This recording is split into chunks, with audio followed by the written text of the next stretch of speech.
ഒമാനിലെ സലാലയിൽ അതിശക്തമായ പൊടിക്കാറ്റിൽ മലയാളി കുടുംബം സഞ്ചരിച്ച വാഹനം അപകടത്തിൽപ്പെട്ട 5 വയസ്സുകാരി മരിച്ചു. കുട്ടിയുടെ മാതാപിതാക്കൾക്കും സഹോദരിക്കും അപകടത്തിൽ പരിക്കേറ്റു. ഒമാനിൽ നിന്നും ഇന്നു രാത്രി കണ്ണൂരിലേക്ക് മടങ്ങാനിരിക്കെയാണ് ദാരുണ സംഭവം.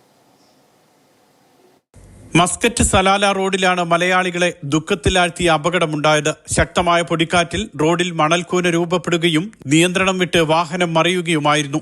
കണ്ണൂർ മട്ടന്നൂർ കീച്ചേരി സ്വദേശി നവാസിന്റെ മകൾ ജസ ഹൈറിനാണ് മരിച്ചത്. നവാസും കുടുംബവും സലാലയിൽ പോയി തിരിച്ചു വരുമ്പോൾ പുലർച്ചെയായിരുന്നു അപകടം.